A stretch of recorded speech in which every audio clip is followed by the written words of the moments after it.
বিয়ে।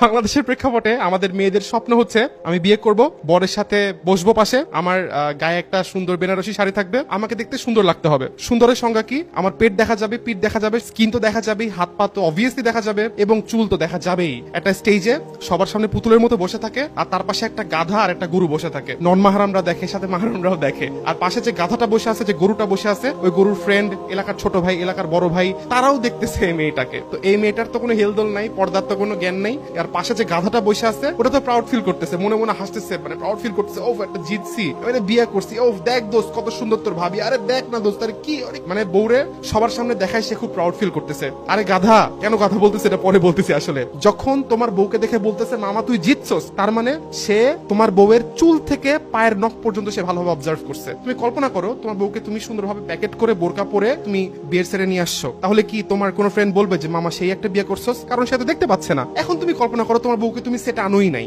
জাস্ট মাহারামের সাথে সে তার ফ্যামিলিতে আছে, তাহলে কি তোমার কোনো ফ্রেন্ড বলতে পারবে যে মামা সেই একটা জিতছস? কারণ সে তোমার বউকে দেখে নাই। তোমার এই জিনিসটা গায়ের হতে লাগে না, আমি নিজে কাবিননামা দিয়ে, নিজে মোহরানা দিয়ে, নিজে সেট অ্যারেঞ্জ করে, নিজে অনুষ্ঠান করে, নিজে সব কস্টিং মেইনটেইন করে, নিজের পকেট থেকে টাকা দিয়ে আমি সবাইকে দেখাচ্ছি বউকে, তাই তোমাকে আমি গাধা বললাম। আল্লাহ তাআলা কুরআনে বলেন সেই ব্যক্তি চতুষ্পদ জন্তুর থেকেও খারাপ, বালহুম আদাল, যে চোখ থাকতে দেখে না, যে কান থাকতে শোনে না, যে অন্তর থাকতে উপলব্ধি করে না, সে চতুষ্পদ জন্তুর চেয়েও নিকৃষ্ট।